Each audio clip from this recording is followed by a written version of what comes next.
નમસ્કાર, સત્યમેવ જયતે લાઈવ ન્યૂઝમાં આપનું સ્વાગત છે। વડોદરા શહેરમાં મેઘરાજાએ વિરામ લેતાની સાથે જ હવે વડોદરા વાસીઓ માટે રોડ રસ્તા પર પડેલા ખાડા માથાના દુખાવા સમાન બન્યા છે। એમાં પણ વાત કરીએ ડભોઈ રોડની તો આ રસ્તા પર ગણાય નહીં એટલા ખાડા પડ્યા છે, જેને લઈને રાહદારીઓને ભારે હાલાકી વેઠવાનો વારો આવ્યો છે।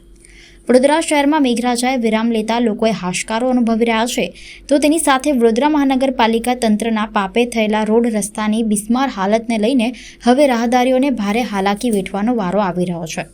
એમાં પણ વાત કરીએ પ્રતાપનગરથી યમુના મિલ ડભોઈ તરફ જવાના ડભોઈ રોડની, તો આ રસ્તો એટલો બિસ્માર હાલતમાં છે કે રાહદારીઓને અકસ્માત સર્જવાનો ભય સતાવી રહ્યો છે। વડોદરા મહાનગરપાલિકા દ્વારા કરવામાં આવતા દાવાઓની પોલ આ બિસ્માર રસ્તાઓ ખોલતા દ્રશ્યો અહીં સર્જાયા છે। સ્થાનિકો અને રાહદારીઓમાં વડોદરા મહાનગરપાલિકા તંત્ર સામે ભારે આક્રોશ વ્યાપ્યો છે, તો બીજી તરફ વડોદરા મહાનગરપાલિકાના અધિકારીઓ અને નેતાઓ કુંભકર્ણ નિંદ્રામાં પહોળી રહ્યા હોય તેમ આ મામલે આંખ આડા કાન કરી રહ્યા છે। યમુના મિલ વાળો ડભોઈ રોડ છે અને આ રોડની પરિસ્થિતિ છેલ્લા એક વર્ષથી આ પ્રકારની છે કે લોકો પારાવાર મુશ્કેલીનો સામનો કરી રહ્યા છે।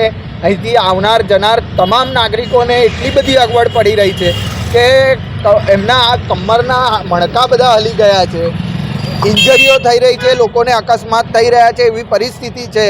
વાહન વ્યવહાર સરખો ચાલી નથી રહ્યો, ટ્રાફિકની સમસ્યા છે। મ્યુનિસિપલ કમિશનર શ્રી કેટલા સમયથી મોટા દાવાઓ કરી રહ્યા છે।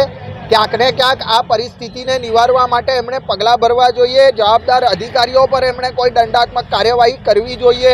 માત્ર વાતોથી હવે નહીં ચાલે, આ સમસ્યાથી કાયમી નિકાલ વડોદરા શહેરની જનતા ઝંકી રહી છે, એટલે મ્યુનિસિપલ કમિશનર શ્રી ગંભીરતા બતાડે અને આ સમસ્યાનો કાયમી નિકાલ લાવે।